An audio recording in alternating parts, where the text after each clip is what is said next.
तो financial markets में ना एक बहुत बड़ी हलचल होने वाली है और वो है टाटा कैपिटल का आईपीओ। देखिए, ये कोई आम पब्लिक ऑफरिंग नहीं है।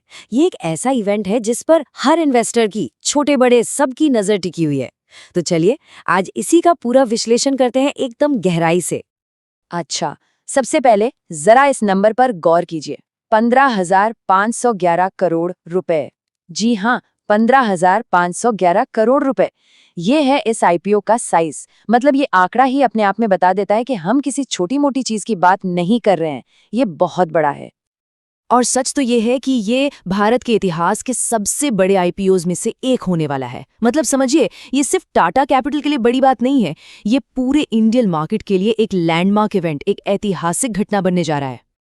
लेकिन यहीं पर सबसे बड़ा सवाल खड़ा होता है, क्या सिर्फ टाटा का नाम और इतना बड़ा साइज इसे एक बिल्कुल सेफ इन्वेस्टमेंट बना देता है, या फिर इसके पीछे कुछ ऐसे रिस्क भी छिपे हैं जिन पर ध्यान देना बहुत जरूरी है।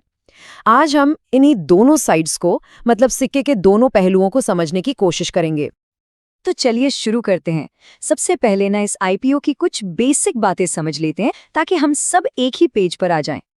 तो जैसा मैंने बताया, आईपीओ का साइज है 15,511 करोड़। अब इसमें हो क्या रहा है?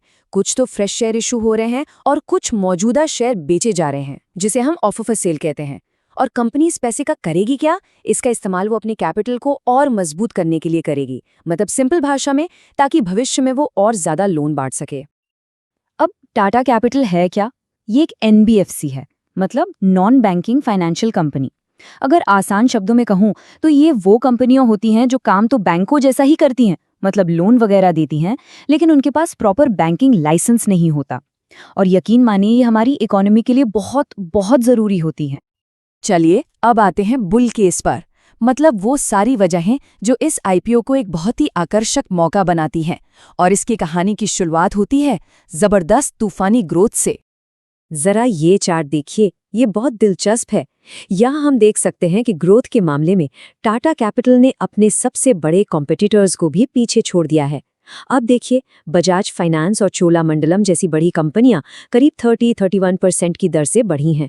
वहीं टाटा कैपिटल ने 37% से भी ज्यादा की ग्रोथ दिखाई है। ये एक बहुत बड़ा गैप है। और सोचिए, ये ग्रोथ सिर्फ किसी मर्जर या एक्विजिशन की वजह से नहीं है। कंपनी के एमडी और सीईओ राजीव सभरवाल खुद कहते हैं कि अगर मर्जर का असर हटा भी दें तो भी उनकी जो ऑर्गेनिक ग्रोथ है वो करीब 28.5% है। और ये नंबर अपने आप में बहुत ही ज्यादा स्ट्रांग है।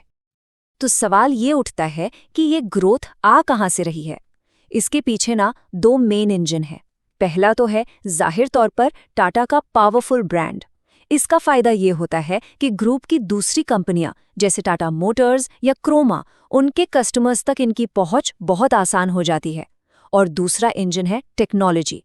सोचिए, 98% कस्टमर ऑनबोर्डिंग डिजिटली हो रही है। ये कमाल का आंकड़ा है। देखिए, कोई भी कंपनी जो लोन देने का काम करती है उसके लिए सबसे जरूरी चीज होती है एसेट क्वालिटी। मतलब जो लोन दिए हैं वो कितने सेफ हैं, वापस आ रहे हैं या नहीं।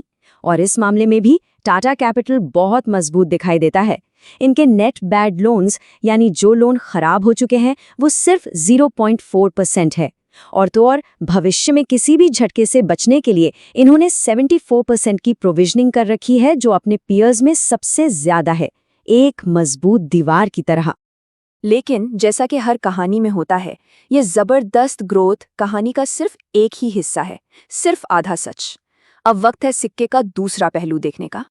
अब हम आते हैं बेयर केस पर, यानी वो कौन सी चिंताएं हैं, कौन से रिस्क हैं जो निवेशकों के मन में सवाल खड़े कर सकते हैं।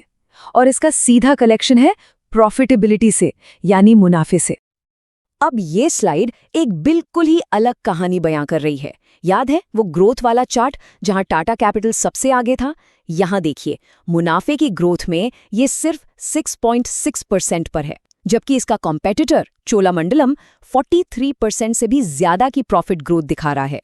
ये बहुत ही बड़ा अंतर है। तो सवाल ये है कि ऐसा हो क्यों रहा है? लोन तो बढ़ रहे हैं पर मुनाफा क्यों नहीं? ये टेबल इस पहेली को और साफ कर देती है। आप कोई भी मैट्रिक उठा लीजिए, नेट इंटरेस्ट मार्जिन, मतलब ब्याज से होने वाली असली कमाई, या फिर return on equity, Tata capital अपने कॉम्पिटिटर से काफी पीछे है। बजाज फाइनेंस का मार्जिन तो लगभग 2 गुना है। और इसके पीछे कुछ ठोस वजह हैं। एक तो फंड्स की कॉस्ट, मतलब पैसा उधार लेने की लागत बढ़ गई है।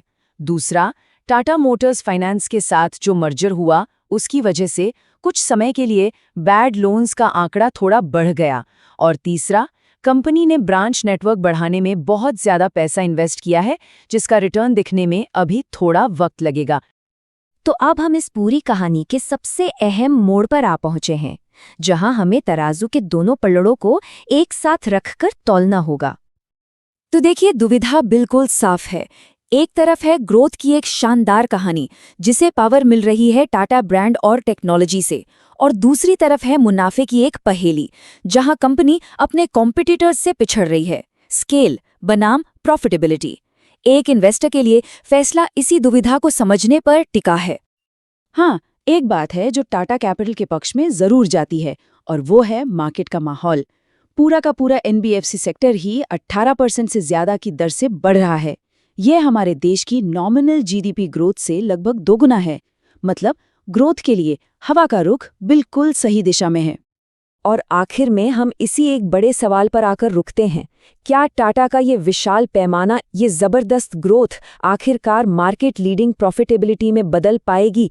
क्या कंपनी अपने कॉम्पिटिटर्स के बराबर मार्जिन हासिल कर पाएगी? इसी एक सवाल का जवाब इस आईपीओ का भविष्य तय करेगा।